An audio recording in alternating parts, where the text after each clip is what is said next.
कुछ क्वेश्चंस हैं, जैसे ब्रह्मांड की उत्पत्ति कब से है, व्यास कितना है, क्या है, लिखिएगा ब्रह्मांड की उत्पत्ति। ब्रह्मांड की उत्पत्ति, ब्रह्मांड की उत्पत्ति 13.7 अरब वर्ष पहले हुई। ब्रह्मांड की उत्पत्ति 13.7 अरब वर्ष पहले हुई। एक बात है ऋतु, तेरी उत्पत्ति आज से 20 वर्ष पहले हुई। तो बताओ सभी बच्चे, ऋतु की उम्र एज क्या है? तो ऐसा भी तो क्वेश्चन हो सकता है कि ब्रह्मांड की आयु क्या है, तो वो कितनी होगी? 13.7 अरब वर्ष पहले। लिखो ब्रह्मांड का व्यास, ब्रह्मांड का व्यास है वो 10 की स्क्वायर 8 प्रकाश वर्ष है बच्चों। 10 की घात 8 प्रकाश वर्ष। एक क्वेश्चन बन गया यहाँ पर, प्रकाश वर्ष क्या है? दूरी नापने की इकाई ही क्या है? प्रकाश वर्ष। तो ये बात यहाँ नोट लगाकर आप लिखेंगे, अलग से क्वेश्चन बना प्रकाश वर्ष। प्रकाश वर्ष के आगे लिखेंगे दूरी नापने की इकाई, दूरी नापने की इकाई। दूरी नापने की इकाई ही क्या कहलाती है? यदि क्वेश्चन हो प्रकाश वर्ष क्या है, तो आपको इससे संबंधित आंसर देखना है दूरी नापने की इकाई। ये इतनी दूरी हो जाती है कि मीटर किलोमीटर में मापना मुश्किल हो जाता है, तब प्रकाश वर्ष में मापा जाता है। एक वर्ष में सूर्य के प्रकाश के द्वारा तय की गई दूरी ही कहलाती है प्रकाश वर्ष। ओके, इतनी बात। आगे आप लिखेंगे कॉस्मोलॉजी। कॉस्मोलॉजी, कॉस्मोलॉजी क्या है? ब्रह्मांड का अध्ययन करने वाली विज्ञान की शाखा। ब्रह्मांड का अध्ययन, ब्रह्मांड का अध्ययन करने वाली विज्ञान की शाखा। विज्ञान की किस शाखा में ब्रह्मांड का अध्ययन किया जाता है? कॉस्मोलॉजी। अब देखो ब्रह्मांड क्या है? ब्रह्मांड विकास उस समस्त आकाश को कहते हैं जिसमें समस्त आकाशीय पिंड स्थित है। तो लिखो ब्रह्मांड उस अनंत आकाश का नाम है, उस अनंत आकाश को कहा जाता है। ब्रह्मांड उस अनंत आकाश को कहा जाता है जिसमें समस्त आकाशीय पिंड, समस्त आकाशीय पिंड विद्यमान है, पिंड विद्यमान है या स्थित है। जैसे अरे पृथ्वी भी ब्रह्मांड का एक हिस्सा है, पृथ्वी भी क्या है? ब्रह्मांड का एक हिस्सा। जब अन्य ग्रह पर जाकर देखेंगे तो ये पृथ्वी भी आपको आकाश में ही दिखाई दे। जैसे में आप लिखो तारे, सूर्य, सूर्य भी एक तारा है। उसके बाद में ग्रह, उपग्रह, क्षुद्र ग्रह, क्षुद्र ग्रह, बोन्ने ग्रह, बोन्ने ग्रह, उल्का पिंड, उसके बाद में धूमकेतु, धूमकेतु आदि।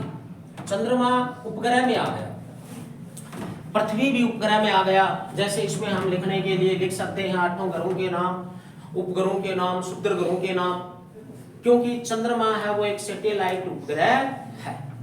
तो ये सभी ब्रह्मांड के सदस्य होते हैं योगेंद्र, ये समस्त मिलकर ही ब्रह्मांड का निर्माण करते हैं। लेकिन इन समस्त का निर्माण किससे हुआ?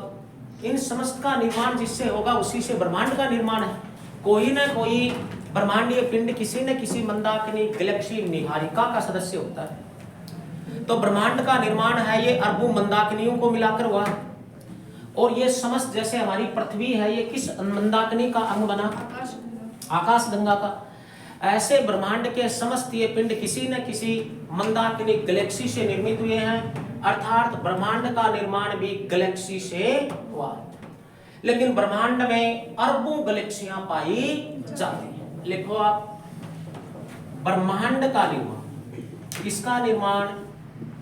ब्रह्मांड का निर्माण अरबों मंदाकिनियों से हुआ। अरबों मंदाकिनी, मंदाकिनी को आप गैलेक्सी कह सकते हैं। क्या कह सकते हैं?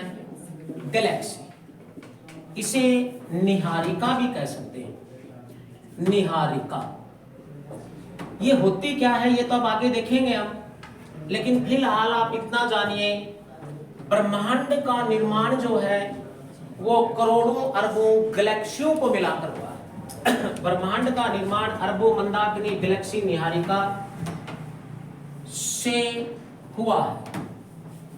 ठीक है, ब्रह्मांड में अरबों गैलेक्सियां विद्यमान है और वो समस्त गैलेक्सी मिलकर ही किसका निर्माण करती है? बोलो, ब्रह्मांड का निर्माण करती है। अब गैलेक्सी क्या है नेहा? लिखो, मंदाकिनी। मंदाकिनी तारा निर्माण प्रक्रिया। तारा निर्माण प्रक्रिया, तारा निर्माण प्रक्रिया की प्रथम गैस पुंज अवस्था है। तारा निर्माण प्रक्रिया की प्रथम गैस पुंज अवस्था है। अवस्था है अर्थात मंदाकिनी, अर्थात मंदाकिनी गैलेक्सी छोटे छोटे तारों का समूह है। मंदाकिनी छोटे छोटे तारों का समूह है जो धुंधला सा दिखाई देता है। जो धुंधला सा दिखाई देता है। धुंधला सा दिखाई देता है, वही क्या है? गैलेक्सी। समझिए आप, ब्रह्मांड में अरबों मंदाकिनियां। अब मंदाकिनी क्या है? मंदाकिनी तो तारा निर्माण प्रक्रिया की प्रथम गैस पुंज अवस्था है। सबसे पहले जब तारे का निर्माण होता है तो वो छोटी सी अवस्था में होता है और तारे अपने आप में विकास गैस के पुंज हैं। तारे इस पृथ्वी के धरातल जैसे ठोस पिंड नहीं है। गैस आकर एकत्रित हो गई और उस गैस से ही क्या बन गई? तारे। अरे पहले जब भी किसी का निर्माण होता है तो वो छोटी सी अवस्था में तो होता है। जैसे भारती तू भी छोटी सी अवस्था में ची सी, और अब इतना विशाल आकार धारण हो गया, 6 फुट की। समझ गए इतनी बात? तो जब किसी का निर्माण होता है तो वो छोटी सी अवस्था है, और छोटी सी अवस्था को दूर से देखेंगे तो वो धुंधला सा दिखाई देगा नहीं। तो सर्वप्रथम जब तारे का निर्माण होता है तो वो गैलेक्सी में होता है। गैलेक्सी तारा निर्माण की प्रथम अवस्था है। सबसे पहले जब तारे का निर्माण होगा तो वो गैलेक्सी में ही होगा। और तारे क्या है? गैस के पुंज। सूर्य भी एक तारा है, समझ रहे हो ना ये बात? लेकिन तारों में जो गैस होगी वो हाइड्रोजन और हीलियम होगी, जिससे ऊर्जा निकलेगी। और धीरे धीरे धीरे धीरे इन्हीं का विकास होकर इसी से अलग अलग कोई गैसीय बड़ा पिंड या अन्य कोई ठोस पिंड पृथ्वी जैसी आकृतियां बनती चली जाती है। ये छोटे छोटे एक तारों का समूह होगा, और ये छोटे छोटे तारे दूर से हम देखते हैं तो धुंधले से दिखाई देते हैं। यही क्या है? गैलेक्सी है। तारा निर्माण प्रक्रिया की प्रथम अवस्था बोलो क्या कहलाती है? गैलेक्सी। सर्वप्रथम ब्रह्मांड में किसका निर्माण होता है? गैलेक्सी। ये आपकी रेंज का एक अच्छा क्वेश्चन है। ओके बेटा, इतनी बात। अब हमारी पृथ्वी है ब्रह्मांड में हमसे परिचित, तो पृथ्वी का निर्माण किस गैलेक्सी से हुआ? पृथ्वी का निर्माण आकाश गंगा दूध मेघला मिल्क वे से हुआ। लिखिए आप, हमारी पृथ्वी की मंदाकिनी, पृथ्वी की मंदाकिनी, हमारी पृथ्वी की मंदाकिनी का नाम, हम ये भी कह सकते हैं पृथ्वी की उत्पत्ति निर्माण किस मंदाकिनी से हुआ। हमारी पृथ्वी की मंदाकिनी का नाम आकाश गंगा या दूध मेखला, इसे ही हम मिल्क वे भी कह सकते हैं, मिल्क वे। बताओ पृथ्वी की मंदाकिनी का नाम क्या है? आकाश गंगा दूध मेखला या मिल्क वे। इसका विकास 80% भाग सर्पिला है और इसको सर्वप्रथम अनुज देखा किसने? गलीलियो। क्योंकि दूरबीन का निर्माता कौन है? गलीलियो। और गलीलियो ने दूरबीन बनाकर सब कुछ पहले अपने आप ही देखा। ये समझो, लिखो इसका 80% भाग सर्पिला है। 80% भाग कैसा है? सर्पिला। ये एकदम सीधी नहीं है, छोटे छोटे तारों का ऐसा समूह है जो हमें पृथ्वी पर से देखने पर धुंधले से दिखाई देते हैं। धुंधला इसलिए दिखाई देता है क्योंकि छोटा है। तो पृथ्वी की मंदाकिनी का नाम आकाश गंगा है बेटा। आकाश गंगा का 80% भाग सर्पिला है। आकाश गंगा को सर्वप्रथम किसने देखा? लिखो आकाश गंगा को सर्वप्रथम गलीलियो ने देखा। गलीलियो ने देखा। क्यों देखा भाई? क्योंकि ये सूक्ष्मदर्शी यंत्र दूरबीन का आविष्कार करता है और सबसे पहले दूरबीन से इसने ही सब कुछ देखा और फिर किसी दूसरे का नंबर आया। ओके, इतनी बात। आकाश गंगा हमारे लिए एक महत्वपूर्ण मंदाकिनी है एग्जाम में, क्योंकि पृथ्वी इसी का हिस्सा है। अरबों मंदाकिनियों हैं जिनके अलग अलग नाम रखे गए हैं, लेकिन क्वेश्चन अच्छा ये है पृथ्वी के सबसे, आकाश गंगा के सबसे नजदीक स्थित मंदाकिनी कौन सी? लिखो आकाश गंगा के सर्वाधिक नजदीक स्थित मंदाकिनी। आकाश गंगा के सर्वाधिक नजदीक स्थित मंदाकिनी देवयानी है। कौन सी मंदाकिनी है बेटा? देवयानी मंदाकिनी। आकाश गंगा के सर्वाधिक नजदीक स्थित मंदाकिनी का नाम ही क्या है? देवयानी। ब्रह्मांड की उत्पत्ति कब हुई? 13.7 अरब वर्ष पहले। अर्थात ब्रह्मांड की एज क्या? ब्रह्मांड की उत्पत्ति का सिद्धांत, सबसे सर्वमान्य सिद्धांत कौन सा है? बिग बैंग का सिद्धांत। लिखो ब्रह्मांड की उत्पत्ति का, किसकी उत्पत्ति का? ब्रह्मांड की उत्पत्ति का सर्वमान्य सिद्धांत याद रखना। ये ब्रह्मांड है, वास्तविकता कुछ नहीं है। अलग अलग वैज्ञानिक, भूगोलवेता, साइंटिस्ट अपने हिसाब से इसकी उत्पत्ति का अलग अलग विचार प्रकट करते हैं। अनेक सिद्धांत हैं ये, लेकिन फिर भी सर्वमान्य सिद्धांत कौन सा है? बिग बैंग का सिद्धांत है। बिग बैंग का सिद्धांत है, लगभग हर विद्वान इसको स्वीकारता है।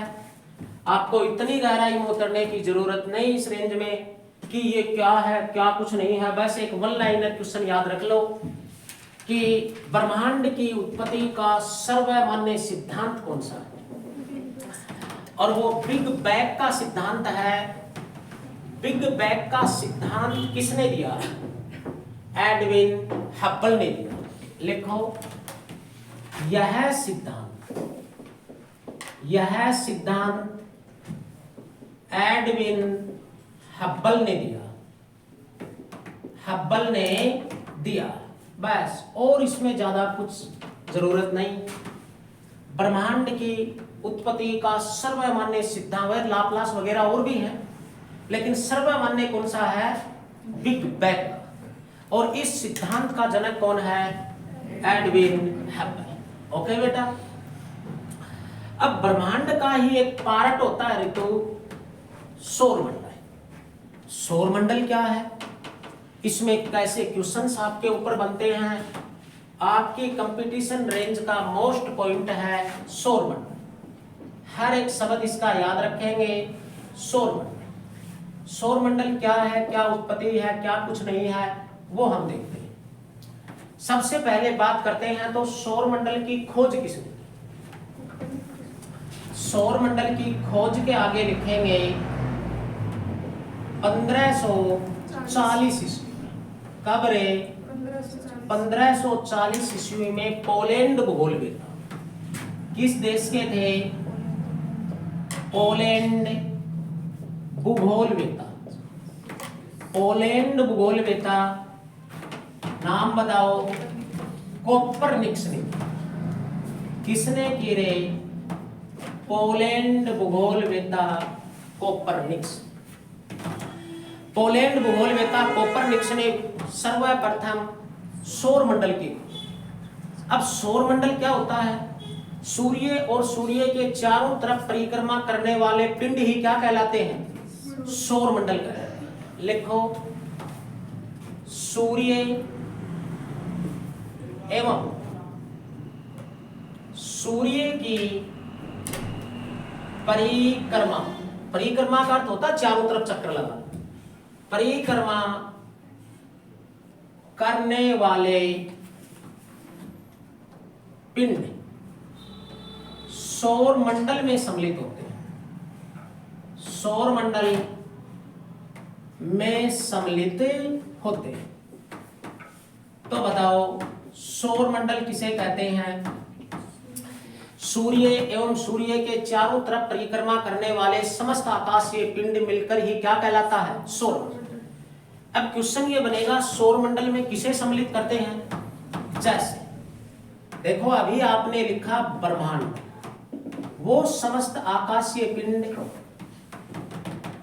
जो आकाश में स्थित हैं, सभी ब्रह्मांड के अंग हैं, सदस्य हैं। सौरमंडल में एक बात रखी गई है, सूर्य की परिक्रमा करने वाले पिंड। सूर्य की परिक्रमा ग्रह भी करता है, उपग्रह भी करता है, पृथ्वी भी करती है, मंगल भी करता है, चंद्रमा भी करता है,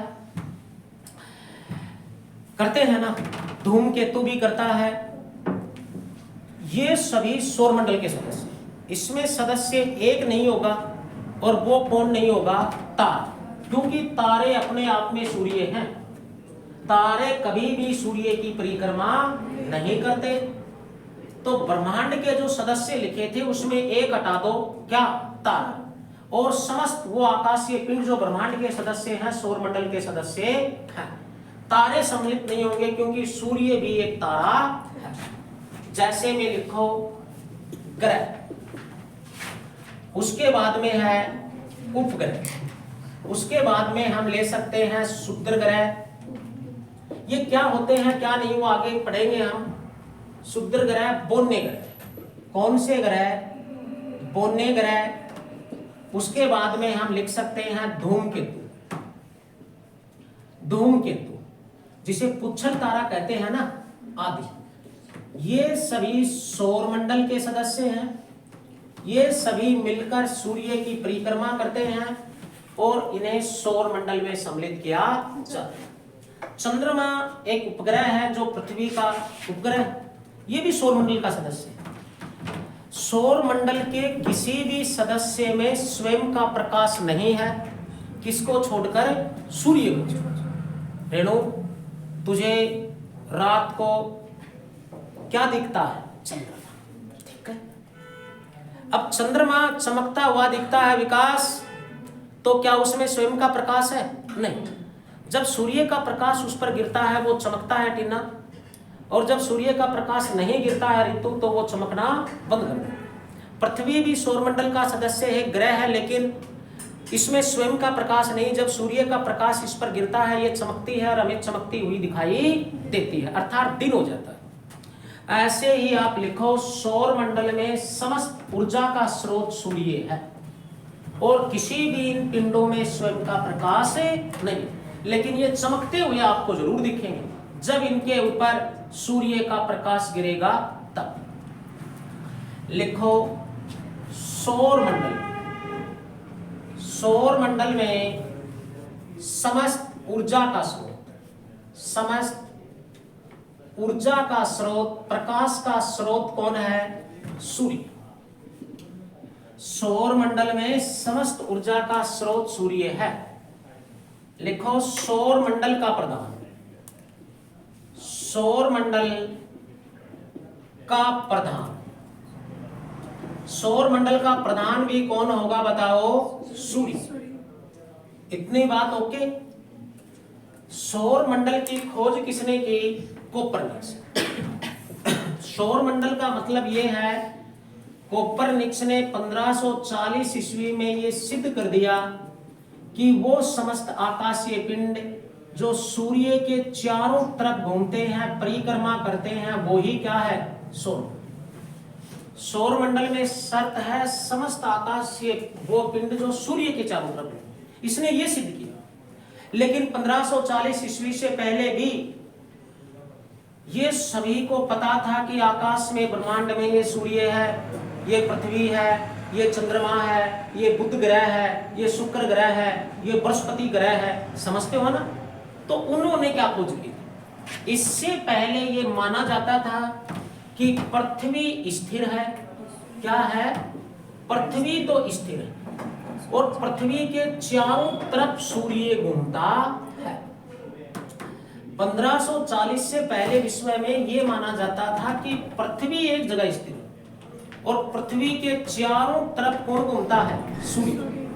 लेकिन सर्वप्रथम 1540 में पोलैंड भूगोलवेत्ता कोपरनिकस ने यह सिद्ध कर दिया कि नहीं, सूर्य स्थिर है, सूर्य के चारों तरफ पृथ्वी सहित अन्य कुछ आकाशीय पिंड घूमते हैं। अन्यथा पृथ्वी, सूर्य, ग्रह, उपग्रह, चंद्रमा, इन सभी का पहले से भी नॉलेज था, लेकिन बस अंतर इतना था, पहले ये माना जाता था कि सूर्य किसके चारों तरफ परिक्रमा करता है? पृथ्वी के। ये माना जाता था पृथ्वी नहीं घूमती, सूर्य घूमता है। लेकिन वर्तमान समय में ये वास्तविकता है जो कोपरनिकस ने सर्वप्रथम पहले बताई कि सूर्य के चारों तरफ पृथ्वी घूमती है और पृथ्वी के साथ कुछ अन्य पिंड भी घूमते हैं, यही है सौर मंडल। ओके, इतनी बात। अब सौर मंडल का प्रधान कौन है? सूर्य। प्रधान का मतलब ये हो गया समस्त ऊर्जा का स्रोत है और सौर मंडल के समस्त सदस्य।